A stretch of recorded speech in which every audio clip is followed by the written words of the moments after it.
Assalamu alaikum agayın. Hazır biz belgili adabiyatçı. Men bala kestene adabiyatçı olsa men mektepte okuyup жүргөндө Sadık Alakan dep çıktı. Bu kaçaklı Sadık Alakan.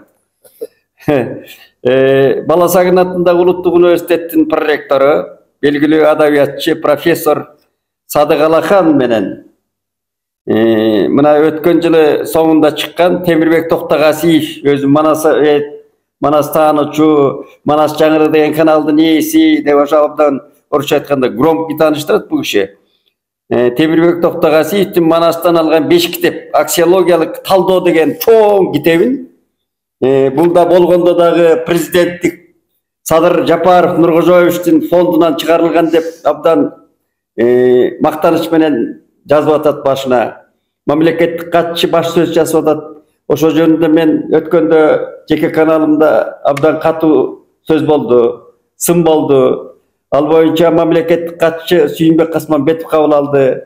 Эл журт ошондой абдан бир колдоо менен чыгып атышат. Анан бул Садык Алахан мырза şu жайсаңчылар деген bir агым бар өзү. Анан китеп чыгарышкан Айкөл Манас деп, Бүй Мариямдын китеби деп. Аны кыргызча бой англис тилине которгон кезинде. Эми ошонун туу байрагын көтөрүп жүргөн ушу Темирбек Токтогасиев мырза ушу президентке чейин колу жетип, президенттин атынан ошо кишини мындай айтканда жамынып, ушундай китепти кайра жаңыртып чыгып атат да. Бул кыргыздын намысы, ызасы, баркы баасы калганбы деген суроого келет.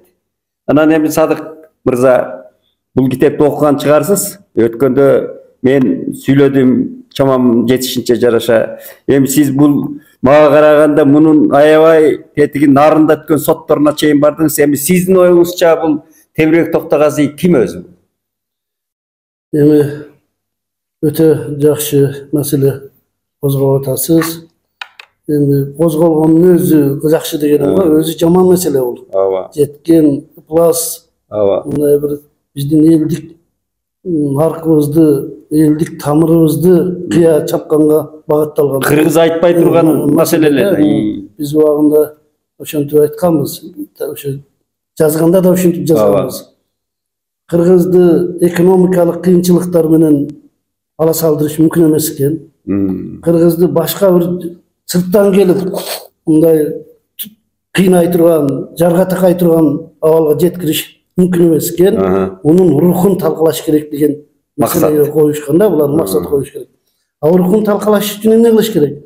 Анын руху кайда? Манаста. Манасты фальшивый, жасалма китептин деңгээлине түшүрүш керек деген тапшырманы коюшканда, булар ачык айкын эле ошо. Биз ошентип эле жазганбыз.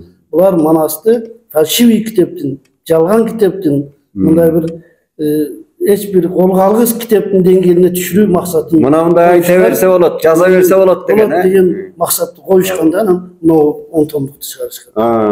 Айкөл Манас деп ат коюп алып, аттында Айкөл Манас деп коюп алып. Абдан громкий орусча айтканда.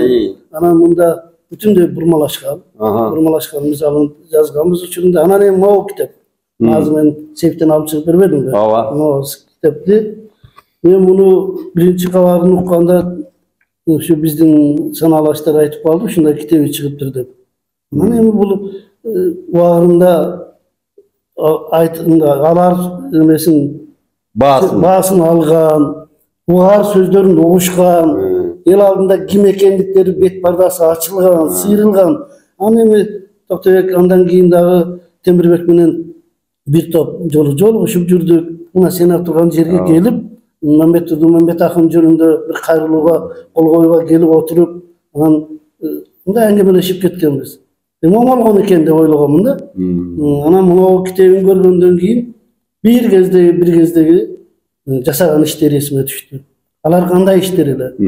Мына ошол 10 томдук 10 китеп текст чыкканда биз 11-жылдын соңунан 12-жылдарды, 13-жылдары, 14-жылдары катуу кыргыз интеллигенциясы катуу бир жан аракетке түшүп анан коргодук да. Жоо келгенде бир ушун болгондо, ошондой болуп анан коргогонго чыгып анан коргогонбуз да. Ошондо алгач гезиттерге жаза баштадык. Радиодон чыгып сүйлөй баштадык, телевидениеден чыгып сүйлөй баштадык. Ошондо менин эсимде телевидениелер бул кез журналга чыгып дүү сөз болуп кетти да. Бүтүндөй коомчулук мындай көңүл буруп, бул не деген нерсе, булар эмнени жасап атат, Манаска эмне үчүн мындай мамиле кылып атат деген. Агесте басма сөздөр күчүндө эле да мен. Жумасына 2-ден 3-төн гезиттерге чыгып турду. Анан кыргыз телевидениеси бизге 1 саат убакыт берип, анан 2 тарапты тең чакырды. Мен азырга чейин көз алдымда Bir taraf. Bir tarafta 2 divan, bir tarafta 2 divan. 2 divandı mına biz bir tarafta divanda 2 divanın ekönde Rahmatlı Kadir Kulagay, anan Omar Ağa. Davutov. Omar Soron. Omar Soron oturat. Janındağı divanda Kurmanbek. Abakirov. Osmankoğuz oturabız. Sadık Alakan törtөmüz oturabız. Törtөmüz oturabız. Bizdin mаңдайыбызda Kadir Kulagay menen Omar Ağay'ın mаңдайындағы divanda Müdaris Ağay, Hüseyin İsayev. Hüseyin İsayev hoş geldin. Anan keyin uşu taktı Temrirbek oturat. Bizdin Omar Ağay menen Kadir Kulagay'ın mаңдайында divanda. Kurmanbek ekөөбүздүн mаңдайыбызда divanda. Diyemi menen rejissör jigit Ernis Abjaparov menen Jumadin Kadirov oturat. Ушундай болгон. Карама каршы отурат. Анан мен ошондо таң калгам. Ушундай Манасты бурмалашкан, болуп көрбөгөндөй жаман деңгээлге түшүргөн кишилер элден коркпой, элден уялбай, эл алдында ушундай кара бет болобузго дебей, кайсалдабай анан тукумубузга, бала чакабызга сөз кетет деп ойлойсуң. Ар нерсени жасаганда балдарыма доо кетпесин деп ойлойт адам баласы деген. Ошого карабай анан келип отурушат. Мен ушул таң калдырган да. Анан ошондо токтогазга Темирбекке таң калган. Бул бир. Экинчиси кийин анан дагы эме болду. ЛТРден дагы ошондой эмелер чыкты да. Дебат болду. Дебаттар чыкты. Анда да биз менен бар. Азыр менде ошол эмеси бар.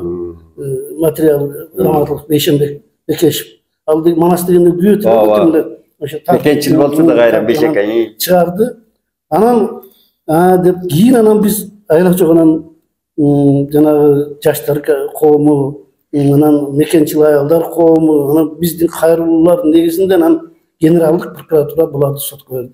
Генералдык прокуратура өз иштес, доогер генералдык прокуратура. Жеке. Ушундай болгонун ал жерде да мекенчил жигиттер отурат экен. Генералдык прокуратурада башынан эле мыкты жигиттер болгон. Анан кийин булар анан жумгалдык көрсө, эмне үчүн жумгалдым деп элдешиш мүмкүн да. Bunu eме кылган автордук укукту утуп беришкен да, жанагы Бүй Мариям Муса кызы дегенге. Кыргыз патенттен алып берип атат. Сармалда. Анан ал Жумгал районуна катталган экен. Ошол жерде райондук сот болуп, ал жерден утулушту. Мисалы үчүн мына эмесин чечими мынакей. Жумгал райондук сотто булар утулушту. Соттун чечимдери бар менде. Ошонун эмесин беренесин окуп койсоң, жанагы экстремисттик деген табылган жер. Ошону окуп берейин. Эң туура айтасың. Ошону окуп берейин мына. Жумгал районунун мына иш номер ГД-100 сызыкча 16 НЗ деген. Чайек айылы 15-июль 16-жыл. Анан төрагалык кылуучу Оразалиев, сот отурумунун катчысы Жолдошбекова дептир. Анан таптı деген жерини ушундай карап келишип туруп, бүт айтып туруп анан чечим кылат. Мындай дейт. Чечим кылат деп турат мына аягында. Кыргыз Республикасынын башкы прокуратурасынын доо арызы канааттандырылсын. Муса кызы Бүбү Мариямдын авторлугу астында 10 томдук Айкөл Манас китеби экстремисттик деп табылсын. Экинчи, Муса кызы Бүбү Мариямдын авторлугу астында 10 томдук Айкөл Манас китеби Кыргыз Республикасынын аймагында электрондук, аудио-визуалдык, басма жана кагаз жүзүндө материалдарга чыгарууга, нускалоого, сактоого, ташууга жана таратууга, ошондой эле интернет тармагына жайгаштырууга тыюу салынсын. Мына 3-пункт. Чечимдин аткарылышын Кыргыз Республикасынын мамлекеттик улуттук коопсуздук комитетине жана Кыргыз Республикасынын ички иштер министрлигине жүктөлсүн. Коопсуздук комитети деп атат. УКМКга азыркы. Чечимден нааразы тарап 130 күндүк мөөнөттө апелляциялык тартипте даттанууга же сунуш келтирүүгө укуктуу. Оразалиев. Болду. Анан мында болгон жок. Kılan yok da. Alar oblastga berdi. Anan oblastlık sotqa berdi. Oblastlık sot, oblastlık sot. Adeler şonu güçünde kaldırdı. Oblastlık sot 16-yılı 10-cı avgustda oldu. Özünüz bardınız o şerge. Antalya'ya men barı anan aların anıqtaması. Anıqtaması da kodurdu şu Cumgal rayonunduk. Seçim kılattı geldi. Oşonu altırdı bular. Özgürtüz Anıqtaldı deyitken, bitti Cumgal rayonunduk sotunun 16-cı yılın 15-ci yılında uşul iş boyunca seçimi özgürtüsüz kaldırıldı. Bitti. Bayışıp Tırağalık Kuluçu Amirkulova, Düşenbek var. Oldu, andan arkası. Andan aranan bular kim kalışkan yok. Boldu kendi oyladık da. Bu sotka, onların sotka. Cumadın kadırıp, Enis Abdüjapar, anan cana iyicilerin citelip var işte. Meryem özü vardı. Vardı. Emalcı'da yeldin kurulan karşılığını şu. Narın. Doğulu yelge, men şunda bir razı olgamda. Erte menen şu sot nemesine, oblastlık sotun imaratına gelişip, şimdi menen plakatları жазып çıkan eken sottun jana temir toruna yiyilip koyuşup, manastan kolumdu tart, bulardın familiyaları menen жазıpçı. Katı reaksiya olgan eken. Öte katı reaksiya olgan. Andan keyin anan oşol, o 16-yılı avgusta oldu da 10-cı avgusta. Anan 17-ci yıldın 1-ci noyabrında Kırgız Respublikasının Jogorku sotunu toptamak. Bul da anlatılar. Yani kaldırılsın. Al Jogorku sottan da seçim çıktı. Seçim çıktı 1-ci noyabrında. Emin onanda bir neseye gömüldü şimdi. Bu yerde etedi. Kayra cariyalığı. Video audiozalık demek alıp büyük vardı. İnformasyonu bari toxtatıp atacak. Doğrusu. Çok berçilik etarlar. Ama o kitapçının da. Yemin soru verelim. Şunu aytatam da. Hazır. Bu kitapning var. Jogorku sottun seçimin jokko çıgarı var. Antkeni Aga başı yüböğü var. Başı yüböğü var. Anı jönüle o siltep koyu vardı. Buna 10 kitaptagi Nizamga başı yüböğü vardı. 10 kitapta жазылган nerseler, tartılgan süretler vardı. Uşul kitapı verildi. Alganda. Oşoldan alıngan da. Alıp durulan koyup koygan. Süretler var. Ötkönde Çorotegin, Tışlık beş Çorotegin dalildebedi. Bu Manas. Bu Manas Temirbek'in Toktagaziyev'in kitabındaki süretim. Tamam, bu yerde turat Manas. Tamam. Bu yerde turat Manas. Oşuk göçürmesi de. Alkol Manas'tın. Manas emerdeki. Göçürmeden mi? Göçürmeden. Emane. Ulan mizandı buzu. Kaptakır mizan. Oşon da öyle. Irlar cüret bir yerde. Yurt dışından sitat alıngan. Çiltemeler geltirilgen. Bu mizandı andan beter buzu. Tıyı salıngan kitapten albat atlar. O da ekstremistik. Ekstremistik etti. Yani şunun bağırdığın Faydalanıp atat. Memleketlik katçıga afarıp kol koydurup baş fikir jazdırıp alıp. Antıpsın ama prezidentimizge baş söz jazdırıp alıp. Munday göz boyamaçılıkta, munday Eskim Jazair eldin karına kalgan kitap. Prezident aldap atat. Aldamçılık jetken çegi. Aldamçılıktın göz boyamaçılıkta göz boyamaçılıktın jetken çegi. Prezidentke kolu jetken var. O kitap. Sot arqılı jana jogorku sottun emesi olgandan keyin seçim çıkkandan avtomatik türde MVD'ga düşetken. MVD'dan avtomatik türde rayonduk emelerge düşetken. UKMK'ga da düşüyor. Bu yerde aytılıp atpay, atkaruçu dep. UKMK'da da aytılат. Hazır aytayım. Muna bu yerde oşol kitapty, muna 10 tomluktu. Konfiskasiya kılıp algan Lovudunun seçim emeleri var. Büt alganda. Kagazları, muna peçetleri menen. Satıktan, buletikalardan, kitapxanalardan bardık bayağı. Kitap mayasından. Korsatmelilikten alganda. Jinep ketken. Onda emeler var. Jalalabatdan, Boşdan, çoğultmadan konfiskasiyalaştı. Yemi Sadık Mırza. Anı bunu göveleyeli bilet. Malımda davir kaytaladınız. Rahmat. Yemi mına men taң kalganımda prezidenti süйлötkönü. Yemi uşuğa çeyin jetebi. Oşon demde de atat mına çiğip görsetсеңiz, men de ötkönde aytmadım bu. Bağı çoğ Manastagı, Naka Manastagı saltı frazanı talkalap pusu atpayбы. Kulalı tap puş kıldım degende. Buga söz yok da. Buga söz yok. Şunu görgöndө adam emне үчүн ушуну çalıkka чейин түшөт деген ой келди. Emне үчүn улутка болгон мамиле, улутка болгон дилдин тазалыгы ал жөнүндө сөз жок. Ал жону алды го. Emне үчүн ал жонун көзүн ушундай boyoloğu alıp baradi. Albatta bizning prezidentimiz bunu bilgen yok. Onun historiyasını, tarixini bardığını bilgen yok. Al taptaqır günü yok. Janında oturganlar. Oşo mına bas sözlü жазып turup, anan köterip barıp, ol koydurup çıkan kişi. Anın kim ekenini bilesin. Özün avtoportretini ötkünde tüzdüm. Hem oşo kitin kişinin İmanında değil. İmanı neyse yani termin tapma. Şu acığı girip yemin şunçalık güç geldi diyeyim. Yemin şunçalık güç geldi. Ekstremistik dep tavgan kitaptı. Büt el jep көрген kitaptı. General prokurator arkылуу жокко чыгарылган kitaptı.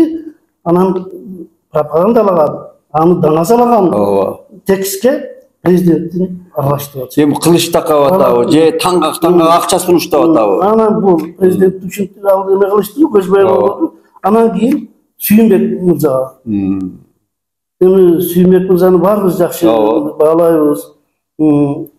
Атасы Сапарбек байке менен өтө жакшы. Чогуу жүрбөдүк баарыбыз эле. Сүйүнбек өзү деле билет, мен жакшы мамиледе болгон. Акыйкат киши болгон. Сакентай дейт.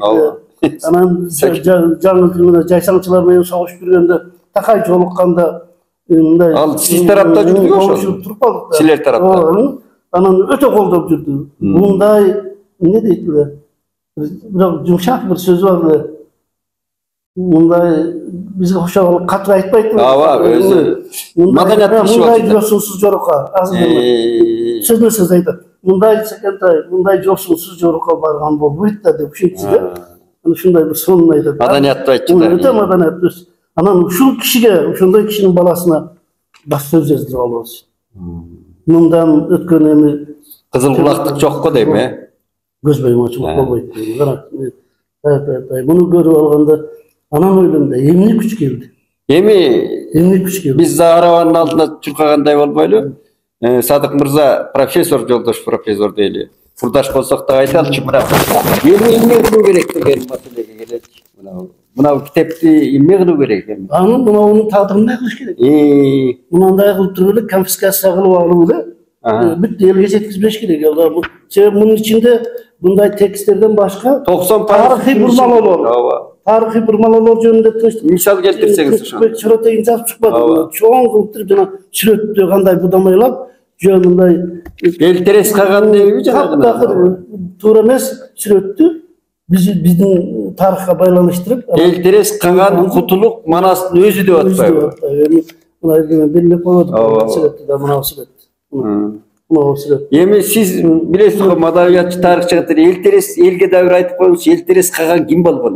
Бул өзү биздин тарыхта нукра мындай бир эрдиктин эрдигин жасаган, эл үчүн күйгөн, эл үчүн күйгөн. Анын тарыхыбыздын башатында турган кишилердин бири да. Бул кыргызбы же ким бул өзү? Эми албетте азыр эме кыла элек, дечи, тагы немеси биле элек, бирок биздин тарыхыбыздын башатында турган кишилер. Тарыхта ташка жазылып калган кишилер. Анан ушуну эми Бейжиң менен болгон карым катнашын бул жерде таптагыр башкача. Тынчтыкбек Чоротоюн анын бүт эмесин жайбады. Ташка жайып, дасмиясын жайды.